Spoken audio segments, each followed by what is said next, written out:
Thank you for having me. I'm delighted to be here to talk to you about leadership and conflict. Before we start, how many of you experienced conflict with your coworkers? How many of you experienced conflict with your supervisors? Raise your hand. Now, let's take the stakes up a little bit. How many of you experienced conflict with your partners? About 98% of the people in this room, conflict is something natural, something fundamental. The other 2% are experiencing something that we psychologists call a deep state of denial. Or maybe you just don't have any kind of human relationships. That's also possible, I don't judge. But for the majority of us, conflict is a fundamental part of our lives. And it's a very, very important challenge to make conflict a constructive and not a destructive force in our personal lives, but also in our organizational lives. And this is something that drives me. These are the questions that I ask in my research. But before we continue, before we go on with this talk, I think that I owe you a little bit of a background information. For me, my background is a little bit diverse. I graduated from a technical college, specialized in computer systems, but then I moved into social science, worked for a couple of management consultancies, started a couple of management consultancies, and I don't know, maybe it's because of my technical background that I have a very sensitive bullshit radar. And when you work in management, especially in management consultancies, you see bullshit all the time. And maybe it's because of my technical background that I specialize in what is called evidence-based management. And you might find this term surprising, because all management should be based on evidence. Well, it is always based on some kind of management, but some kind of evidence, but very often this evidence is of poor quality.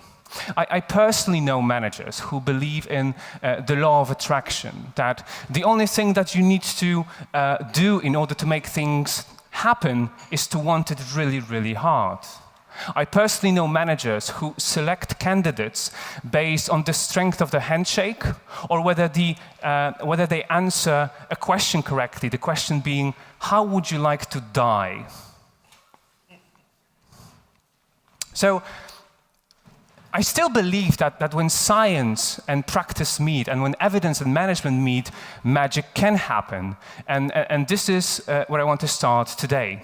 I want to take you to a journey in time and space, 78 years ago to Iowa. In 1939, at the outset of the Second World War, 20 boys selected for their equal intellect and personality were invited into a cold experimentation lab at the University of Iowa. I don't actually know if it was cold, I'm just doing it for dramatic purposes.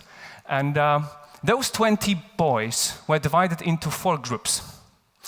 Those 4 groups formed boys' clubs. Okay, and they met over the course of 3 months, doing a variety of things, working on a variety of projects, all the things that you can expect from a boys' club.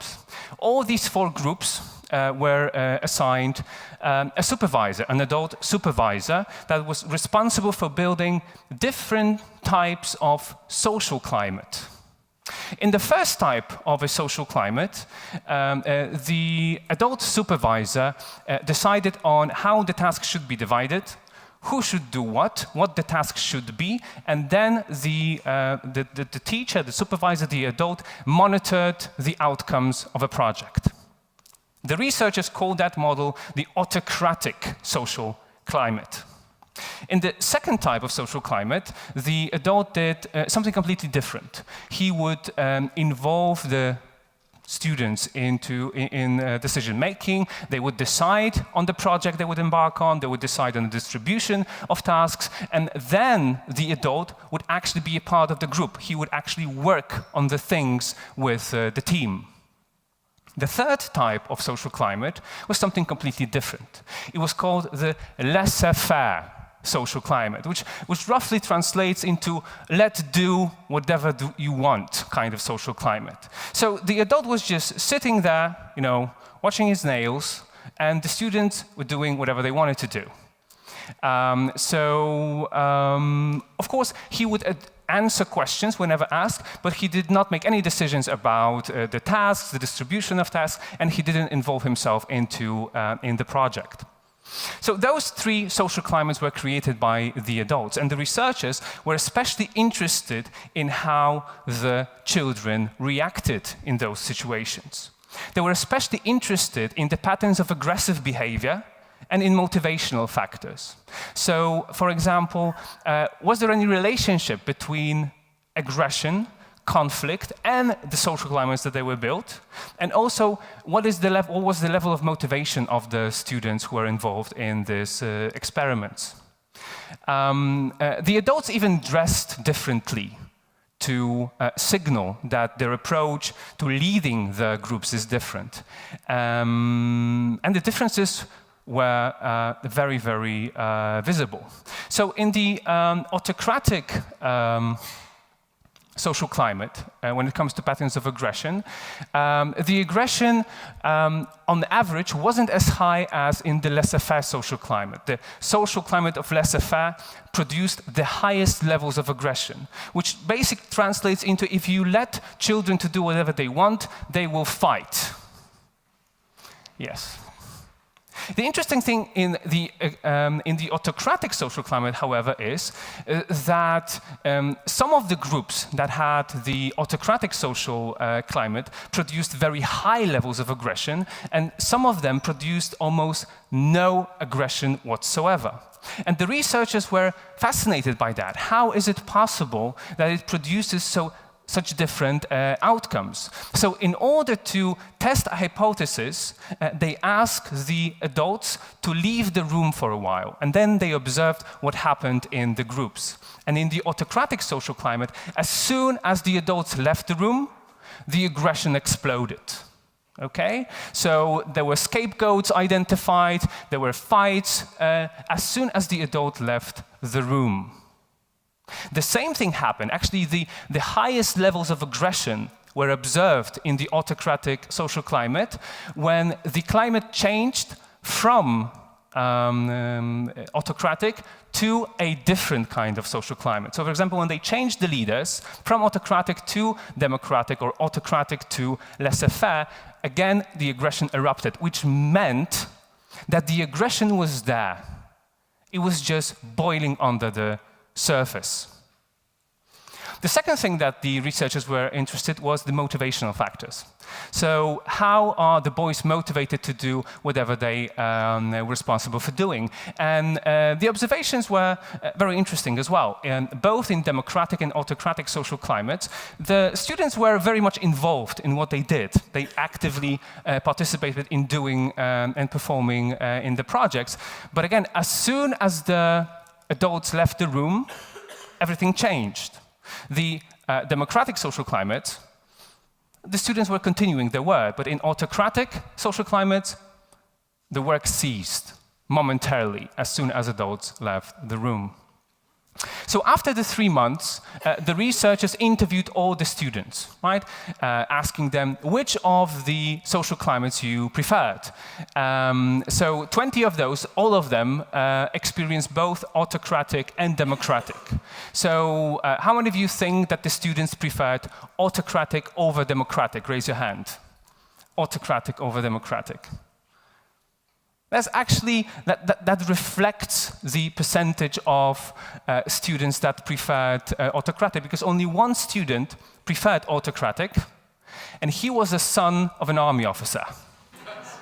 And when interviewed, he said, well, I didn't like being given freedom, right? I like order in my life.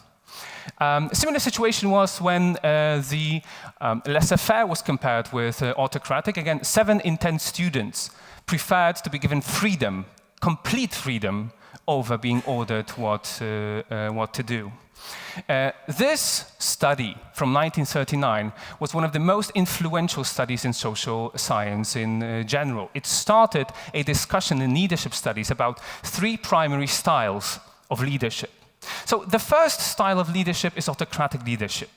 If you generalize it to organizations, it's when a leader decides about what should be done, then he or she distributes the task, then he or she monitors the outcome of those tasks. So we're not talking about any levels of aggression or this stereotypical autocracy that might appear in our heads. We're talking about early Steve Jobs, right? So a manager that knows better than you what you're supposed to do and how you're going to do it. The second type of leadership that was drawn from the original Iowa studies was democratic leadership style. And democratic leadership style is about engaging others in decision-making processes. It's about sharing your power with others. So still, there is a lack of equality because there's somebody up and down, and the leader decides to share his or her power with other people in the organization. The decisions are made in a democratic way, and together the organization monitors the outcome of the task. And these two types of leadership is something that social science and management practice focused on for decades, right? Because they were considered two opposite parts of the same continuum, democratic and autocratic. Books were written, management consultants were employed, and this is how it worked. But the third type of leadership has been largely neglected over the decades. And this is the laissez-faire leadership style. And it's really not that hard to understand why it was neglected, because laissez-faire leadership is kind of a non-leadership. It's about a leader stepping down and letting other people do whatever they want. So, I think that social scientists got error messages all over the place when they thought about it, because how can you talk about leadership if it's not actually leadership? It's about letting other people to do whatever they wanted. And also, initial studies indicated that laissez-faire leadership is connected with all the negative outcomes possible, right? High levels of aggression, high levels of chaos. So they just left it out and focused on autocratic and democratic styles, which I find surprising, because it is fascinating how this style of leadership that many leaders actually adapt influences the culture of an organization. And the first time that it struck me was when I did research in Canada 8 years ago. So I went to study radical democracy in Canada. There was a small, well, not small, it was about 100 employees, so mid-sized coffee cooperative, fair trade coffee cooperative, one of the oldest coffee cooperatives in Canada, that was a poster boy for democratic management. So supposedly all the employees were involved in decision making, all the employees had a vote in the organization. It was a kind of a democratic utopia. So I was really surprised when I got there, and I found that this democratic narrative is largely a facade. And in reality, the leadership styles that are manifested there are a mix of democratic and laissez-faire styles of management. You see, the employees and middle managers were largely ignored by the leadership of the company, of the organization, but as soon as they wanted to make a decision that went against the will of the founders, they were denied any kind of decision-making power. So up until a certain point, it was laissez-faire leadership, but after that, it was autocratic leadership. And I was there for 4 months, so I talked to almost every employee and manager in the organization, and they all shared their frustrations with me, but I was really surprised to find signals that none of them were doing anything about it. That in reality, the conflicts were boiling under the surface, but nothing ever came up. And this is when I started to think about the relationship between how leaders behave in the organization and how conflict is managed. Because we can all agree that conflict is a very, very important part of organizational lives. Some would argue that it is at the core of the creativity and innovation of some of the organizations, if people disagree. So I was really interested in examining this relationship. And as As I left the company, as I left the field after 4 months of the study, I learned that some of the middle managers left the company, and the employees that stayed in the organization staged a very aggressive campaign against the leadership. There were some strikes in the streets after they were denied the right to form a labor union. So this aggression, these conflicts that were never made public, that were kept under the surface, ultimately exploded because of the conflict culture and the leadership style that was present in the organization. So I would like to talk about a recent study that I made that was focused on the relationship between how leaders behave and how conflict is managed in organizations. But I feel that before we go there, we have to establish some common language of talking about conflict. So basically, when I talk about conflict, I talk about 2 types of conflict: task conflict and relationship conflict. So task conflict are all disagreements between organizational members, between employees, that are related to a task, what the task should be, or how the task should be structured. Right? We have task content conflicts and task process conflicts. When you think task conflict, think about disagreements about what technology should be used for a given project, or think about conflicts about complexity estimates. So think about a situation in which employees disagree about some part of the work that they do. Also, these are conflicts about who should do what at an organization.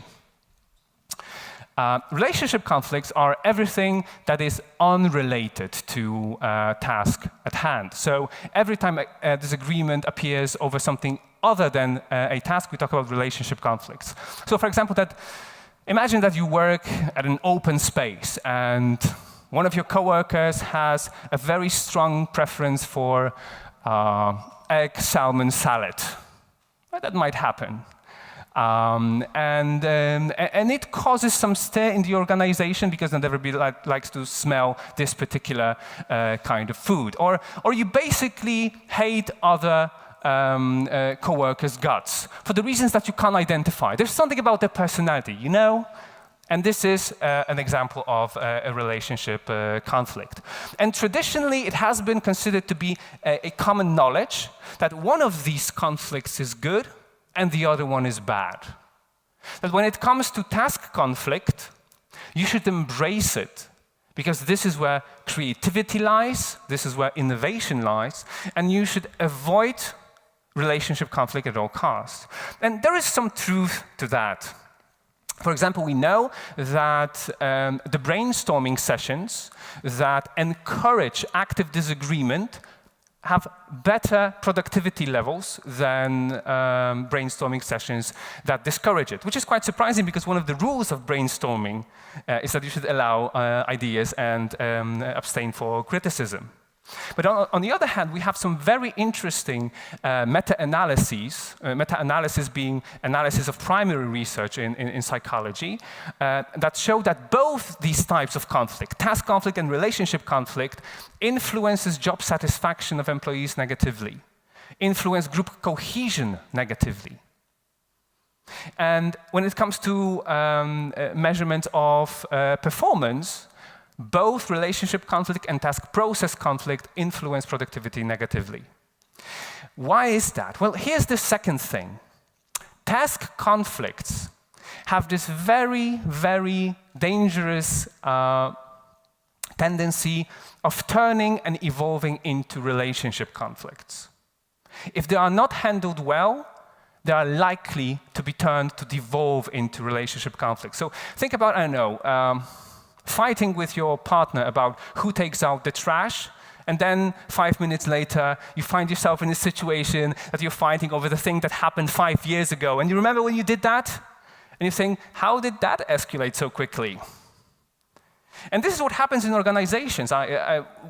During my study, I talked to a tech lead who described the situation of a perfectly innocent task conflict when they discussed with a coworker about the quality of the code, about how it should be described in order to communicate to other software developers. And they had completely different philosophies.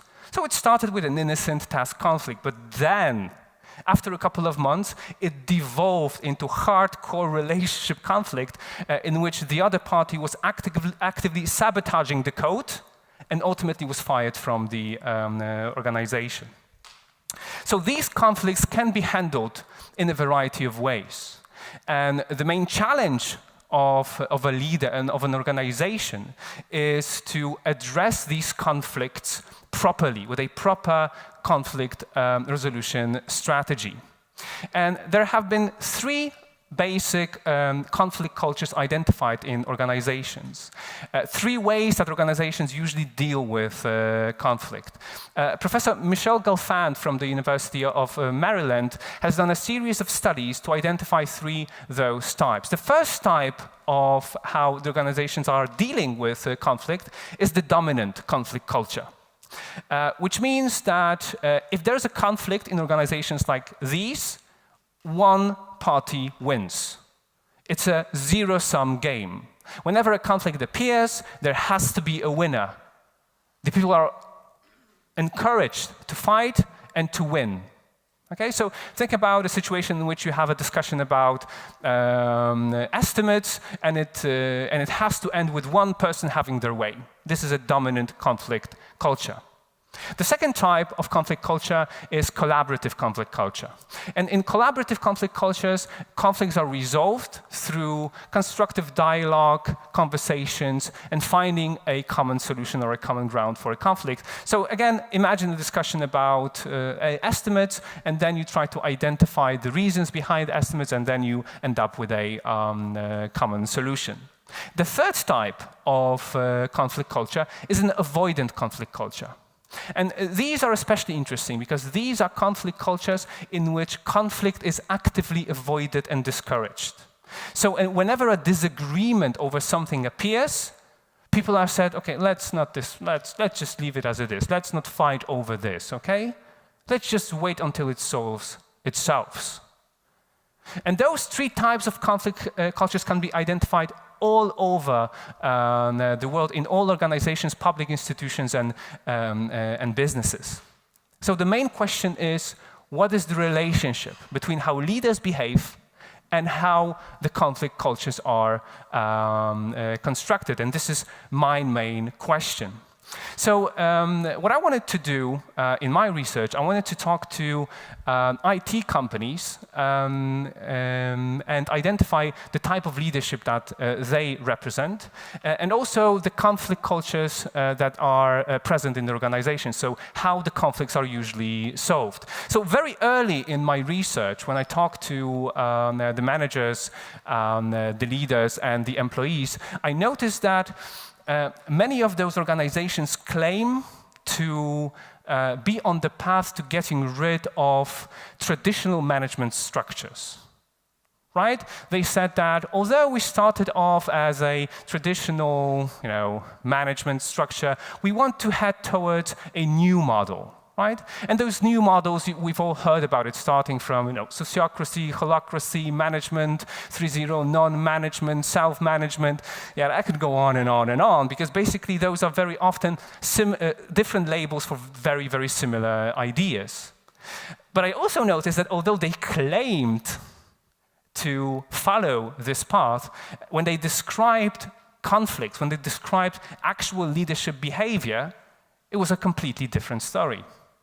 So what I got especially interested in is the relationship between autonomous leadership or laissez-faire leadership or non-leadership and how the conflicts are resolved.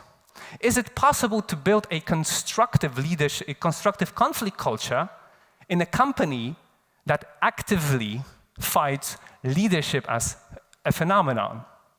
So I found fascinating stories of leaders and of employees engaging in conflicts in those organizations. But I would like to share some of the quotes that illustrate what I would like to show you and share with you about my conclusions. What needs to happen in those laissez-faire organizations that pursue new model of laissez-faire in order for the constructive conflict culture to be built. So one of the first interviews I did was an interview with Paweł, whom you might know, and he said, you said something like this. We talked about different models of leadership, and Paweł said that for him and for Lunar Logic, his company, it was a very long path of letting go of the traditional management position. He said that being laissez-faire is particularly difficult to me. It took me years to learn how to shut the fuck up. And that is the process that is very fascinating because it goes against the traditional leadership models, because we would consider that laissez-faire is just, no leadership, escape from leadership, but it actually can be presented and thought about as another level of evolution of leadership, right? From autocracy to democracy to non-management. Right? You willingly restrict yourself to give space to others. This is what the original Iowa studies did, but the consequences were very, very negative. And is it possible that you do that, but you get completely different outcomes? And this is what can be observed, for example, at Lunar Logic. Compare it with another leader. A tech lead from another company, similar in size to Lunar Logic, similar in their official endorsement of self-management. When a tech lead says that he stops himself from leading others, but not because he willingly wants them to make decisions for themselves, but because he's afraid of leading. He said that I'm afraid of conflicts and I avoid them. I'm of the type who hides in corners, and these tactics lead to bad consequences. So we have a situation in which leaders stop themselves from leading, but not because they want to give space to others, but because they're afraid of engaging in leadership, in building meaningful relationships with others. So that's one of the most important things that I noticed in all the companies that I studied, that the reasons for choosing self-management or autonomy or laissez-faire leadership are very important, because they send signals to employees about what you expect of them. And that comes to another important point, the expectation levels that you have towards your teams. What do leaders expect from the employees? I'm going to talk about this a little bit later on. Another very important variable that was present in my conversations and observations was also the level of resources that the employees had to solve the conflicts. And I mean both physical resources, like actual place to sit down and talk and solve conflicts, but also skills to solve conflicts. At another company that was also very oriented towards autonomy, I talked to a software developer who said that, well, conflicts were a problem once, and now they aren't anymore, because a part of the culture is that you develop yourself in conflict resolution skills. They had a series of coaching sessions and meetings when we were taught how to solve conflicts. And again, this is a pattern that I saw in the organizations that built collaborative conflict culture and autonomy at the same time, that the employees were trained and developed in the key skills of solving conflicts. So during this study, I wanted to examine the relationship between how leaders behave and how the conflicts are solved at organizations. And I found that in autonomous organizations, or at least the ones that claim to be autonomous, different conflict cultures may arise, either avoidant or collaborative. But this is all dependent on what the leaders do in the transition period. the reasons behind the transitions, the reasons behind laissez-faire, the expectations that leaders have toward the team, and the resources that they give them. And these are the questions that I would like to convince you to ask whenever you're thinking about engaging and building self-managing organizations, self-managing teams, or letting go of traditionally understood management roles. So the first thing that you need to ask yourself is, why are you letting go? What are the reasons for getting rid of the management positions, or you as a leader, why do you want to let go of your leadership position? Is it because you want to give more freedom to employees, or is it because you're afraid of leading others? Because this sends out a signal to employees about what you expect of them. And that brings me to a second part. The second question I would like you to ask yourself: what do you believe about the employees? That goes back to the original Iowa studies. One of the major problems of the original studies, however inspiring they were, is that they were done on children. 10, 11-year-old children. But you're not managing children, you're not working with children, you're working with adults. And the thing is, how do you treat your coworkers? How you treat your employees? Do you treat them as children, and then you can expect children-like behavior? Or do you expect them to be grown-ups, adults, free and self-managing? And there's an entire strand of research in psychology about the so-called Pygmalion effect. It shows fascinating results. It shows that if you expect someone to behave in a certain way, they will answer those expectations by behaving in a certain way. We see that, for example, in the levels of intelligence. If a teacher is made to believe that the classroom is full of intelligent people, at the end of the year, the IQ of the group will increase. The objectively measured IQ of a group will increase. And it's the same thing with leadership. We have very, very interesting meta-analysis done by Professor Bruce Avolio, who studied various types of leadership development programs: coachings, trainings, transformational leadership, transactional leadership, charismatic leadership, yada, yada, yada, and compared them to the Pygmalion effect, just simply convincing the leaders that their teams are awesome. And he found that that was the most effective intervention possible. If a leader, all things being equal, believes that the organization and the team is capable of doing exceptional things, that would influence the reality. And it's all connected to another term that has been developed in psychology by Professor Carol Dweck, the so-called growth mindset. Leaders who believe that other people are capable of developing their independence, their skills, etc., are more effective in actually having this impact on the organization.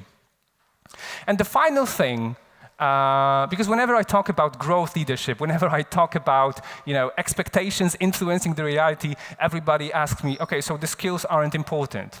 No, absolutely they are. Absolutely they are. We have to, as leaders, provide employees with proper skills and resources to solve the conflict at hand. So we have to train the employees, the co-workers, your other members of the organization in recognizing that a conflict might be a constructive and not a destructive force. That a criticism of an idea is not a criticism of a person. That you can actually have a conflict that doesn't turn or devolve into relationship conflict. These are very specific skills that can be taught very, very effectively in the process of competency development. So these three questions is what separates organizations that can build collaborative conflict culture from those that cannot. These three questions is something that every leader that wants to introduce the laissez-faire style of leadership, the new kind of non-leadership, has to ask themselves. I started with a story about the original Iowa studies. I haven't mentioned that it was supervised by one of the most influential thinkers in the history of social psychology, who was Kurt Lewin. Kurt Lewin influenced many, many domains. He created the field of social psychology. He created the framework of action research, which, if you analyze it, resembles a lot modern philosophies of iterative product design.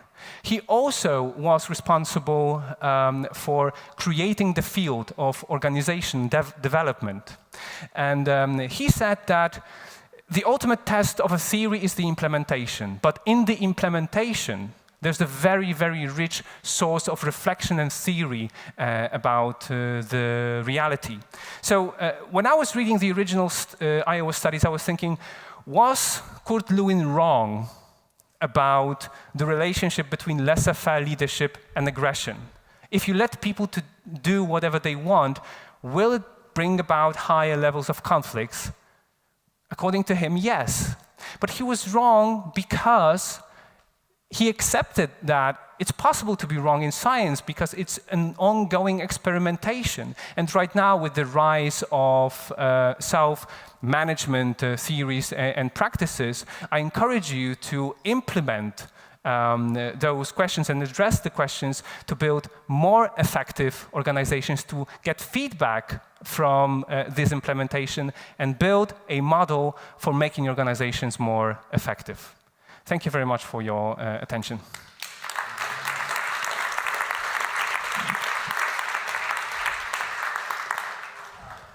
We have a few minutes for questions if someone wants to ask something.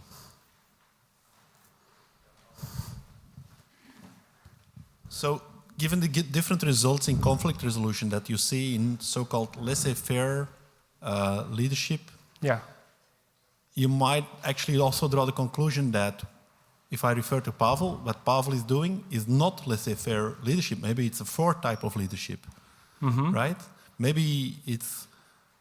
I can imagine that if you're doing a study with a group of kids, you can easily distinguish between laissez-faire and autocratic and democratic.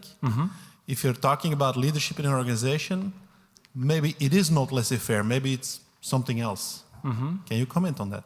Yeah, sure. Well, it is actually when we talked to Pavel about that, he made a distinction between two types of laissez-faire, right?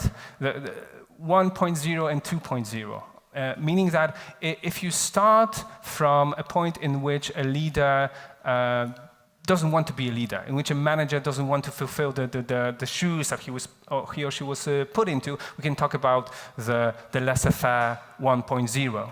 But if we talk about the autonomous self-managing organizations, we talk about leaders who also want to withdraw from leadership positions, right? Which is the definition of what laissez-faire leadership is. It's just that the path that they take is completely different from what was described in the original studies. And again, the challenge here is to get the laissez-faire leadership, the self-management leadership back into the mainstream of the discussion about leadership, because this is something that I find lacking. It might be something very popular in some industries, like IT industry, for example, but the main discussion is mostly about, should we manage in a democratic way or should we manage in an autocratic way? Which is more effective? When in reality, the efforts could be focused on building teams and organizations that have all the competencies and resources to solve conflicts and to make decisions themselves without clearly defined leadership roles. Yes? Do we have any good examples or evidence to back that claim up yet, if you're just studying it? Well, thank you for this question. What I did what I described was just I was present in 6 IT companies, large and small, talked to about 20-some managers and employees. So this is a qualitative part of a study that is unfolding right now at the University of Maryland. So in February, I'm just going there to continue a large-scale quantitative study, right? Because this is how you usually approach it. You try to rethink the framework by doing these qualitative studies, and then you want to scale it up for a quantitative study, and this is what we're doing right now. We're in the process of that. There have been some studies, but not asking these questions. There was one specific study, again, done at the University of Maryland, a large-scale quantitative study of banks, in which the leadership behavior and conflict cultures were related, but the leadership behaviors were analyzed just as far as the conflict resolution behaviors are concerned. So how leaders behaved when it comes to conflict resolution and how that influences the conflict resolution culture in the bank branches. And that specific question that I'm really interested in, different social climates and different leadership behaviors that are manifested and how that relates to conflict resolution, to my knowledge, that hasn't been addressed. And I'm afraid we are out of time. Piotr will be around here today, and I strongly encourage you to grab him and talk because he has awesome stuff to share. Thank you very much. Thank you very much. Thank you very much, Paweł.